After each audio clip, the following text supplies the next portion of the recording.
नल और नील नाम के दो मुसेरे भाई थे। दोनों कुछ असाध्य रोग से ग्रस्त थे। एक दिन परमेश्वर मुनिंद्र नाम में आए हुए वो परमात्मा सत्संग कर रहे थे। नल और नील भी वहां जाकर बैठ गए, सत्संग सुना। जो ही वो जब परमात्मा के पास आए, आशीर्वाद और दीक्षा तो कहते बाद में देखेंगे, पहले प्रणाम कर लेते हैं। तो जो ही वो प्रणाम करने आए परमात्मा के पास, उन दोनों के सिर पे आशीर्वाद भरा हाथ रखा। दोनों स्वस्थ हो गए। एक दूसरे को देख रहे हैं कि हम ये क्या हो गया, जैसे शरीर से 100 मन वजन उठा दिया हो। दोनों चरणों में गिर गए, फूट फूट कर रोते रहे। कहने लगे महाराज मैं उपदेश दे दो, हम आपके दास है। दोनों को दीक्षा दे दी, भक्ति करो बेटा, ये मंत्र जाप करो। करते रहे।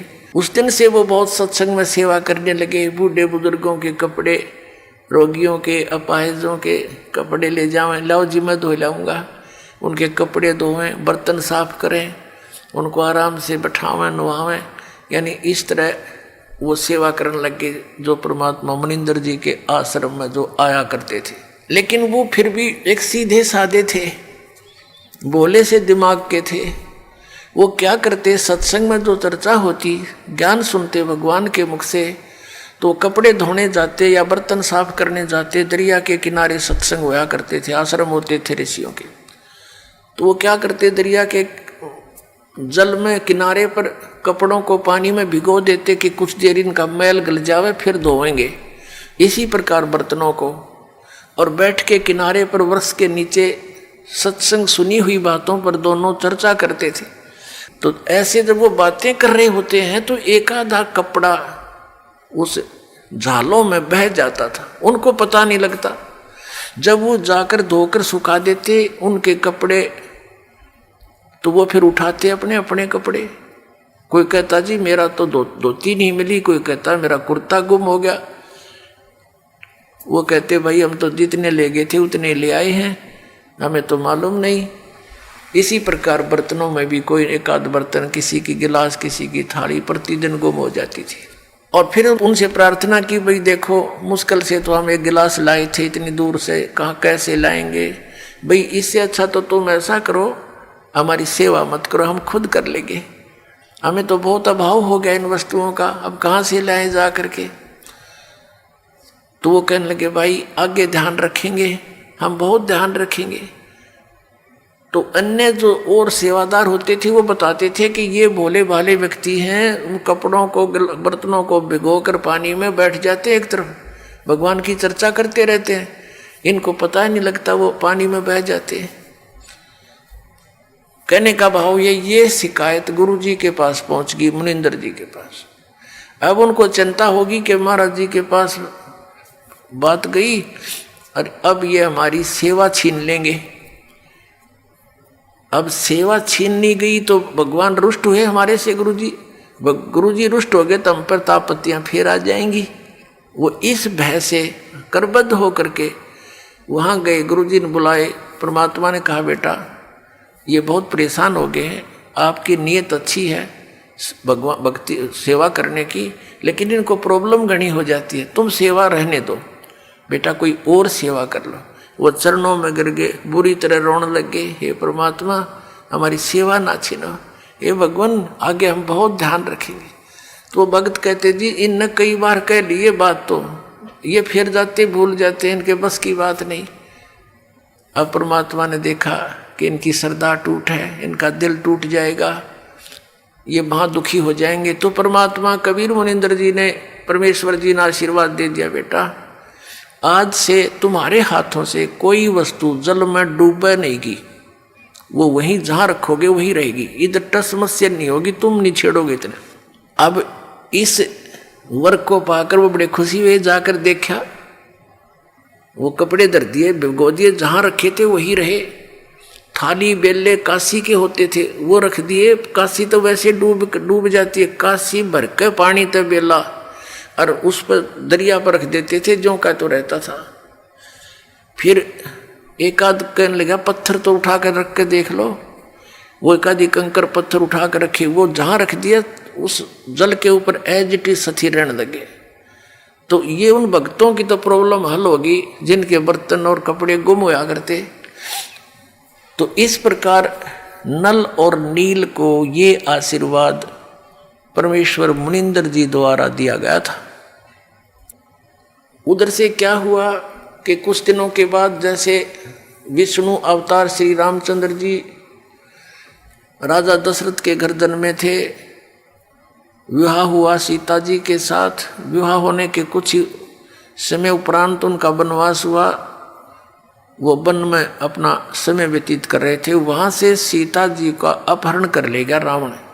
उधर से रावण को संदेशे मिले, लेकिन रावण नहीं माना। श्री रामचंद्र जी के संदेशवाहक दूत वहाँ गए, श्री अंगद जी, श्री हनुमान जी आदि आदि, लेकिन वो नहीं माना। कहने का भाव ये है कि युद्ध की तैयारी होगी। युद्ध करने के लिए समुद्र से सेना पार करनी समस्या आएगी। अब समुद्र के ऊपर का जावें कैसे?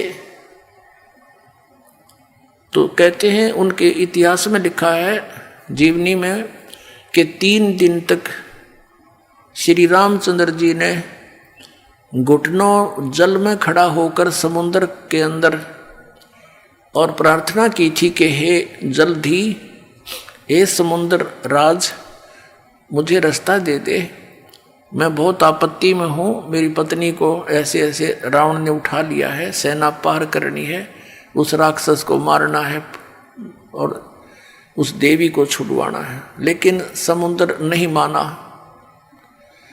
अंत में कहते श्री रामचंद्र जी ने लक्ष्मण से कहा कि मेरा अग्निबाण दे, लातों के भूत बातों से नहीं मानते। लक्ष्मण ने अग्निबाण दे दिया उठा के। रामचंद्र जी ने जो ही वो बाण साधा समुद्र को फूकने के लिए, उसमें लपटें निकलने लगी। उसी समय एक ब्राह्मण रूप बना के समुद्र प्रकट हो गया और कहा भगवान यदि आप मुझे जला भी दोगे, आप फिर भी नहीं जा सकते, खंडर हो जाएगा, इसमें जाओगे क्यों कर? ये तो कुआं हो जाएगा जेरा, और ना जाने कितने जीव मरेंगे, आप पाप के भागी हो जाओगे। ऐसा काम करो भगवान, मेरी मर्यादा भी बनी रहे और आपका काम भी हो जा, सर्प भी मर जा, लाठी भी ना टूटे। तो श्री रामचंद्र जी ने कहा वो बता क्या उपाय है फिर? कि आपकी सेना में नल और नील नाम के 2 सैनिक आपके भक्त हैं। क्योंकि उस समय आसपास के सारे ही भगत सारे इकट्ठे हो गए थे रामचंद्र जी के गेला। भाई इस आपत्ति आ गई और एक निकम्मा आदमी उसकी पत्नी ठा ले गया। उधर से शिवलोक से भी काफी गण आए थे, भगवान शिव ने भेजे थे, तो वह बहुत इकट्ठे हो गए थे। तो नल और नील को बुलाया गया। नल और नील से कहा गया, श्री रामचंद्र जी ने कहा कि भाई एक पर आपकी परीक्षा दो तुम। समुद्र ने यह बताया कि इनके गुरु जी के द्वारा दिया हुआ आशीर्वाद है इनका, और उनके आशीर्वाद से मेरे ऊपर ये पत्थर कोई भी वस्तु रखते हैं वो डूबती नहीं, वहां से टस से मसनी होगी वहीं रहेगी, तो मेरे ऊपर वजन नहीं बनेगा इसका। अब भगवान श्री रामचंद्र जी ने कहा भी एक बार ट्राई दिखाओ तुम। देखो हम ऐसे मार खाते हैं, पहले तो नल और नील 100 शुक्र मनाया करते अपने मुनिंद्र भगवान के, और उस दिन वो आंडी पाक गए। अभिमान हो गया उनको कि यदि आज हम गुरु जी को याद करेंगे, जंतर मंत्र प्रणाम करते हैं जैसे याद करने के लिए, तो ये नो सोचेंगे उपस्थित जन ये कहीं और से शक्ति प्राप्त करते हैं, इनके अंदर कोई पावर नहीं। अब उन्होंने दोनों ने फटाफट उठाया एक एक पत्थर और रख दिया समुद्र पर, डूब गया। उनको भी अचंभा हुआ, उन्हें फिर दूसरा उठाया वो भी डूब गया, तीसरा रखा वो भी डूब गया। अब एक दूसरे के मुंह की तरफ देख रहे हैं और श्री रामचंद्र जी कहने लगे समुद्र से, वो जो ब्राह्मण रूप में उपस्थित था, मानो ये कहना चाह रहे हैं कि तू झूठ बोल रहा था। तो ब्राह्मण रूप में उपस्थित समुद्र ने कहा कि भगवान, आज इनने कोई गलती कर दी, क्यों भाई तुमने अपने गुरु जी को याद नहीं किया, आज दिखा है ये अभिमान में आ गए, इसलिए इनके हाथ से वो पावर चली गई, दिखा है। वो तो अपना एस्टीमेट बतावा था और वह सचमुच ऐसा ही हो गया था। अब उन दोनों ने फिर अक्षमा याचना की, गुरु जी को याद किया, हे दाता दया करो, हमसे गलती होगी, माफ़ करो, हम तो पापी आत्मा हैं। वो डर गए न्यू अकदे फिर वो आपत्ति फिर ना आ जाए तुम्हारे पे, और तुमने कर दी गलती आज ज़्यादा, अब मान बढ़ाई की भूख में। तो पुण्यात्माओं, परमात्मा हमें आगाह करते हैं कि यदि तुम ऐसे मर्यादा तोड़ दोगे, भक्ति आपकी नष्ट हो जाएगी। जैसे माता गर्भ को रखे यतन बनाए और ठेस लगे तो छन होए, ऐसे भक्ति जावे।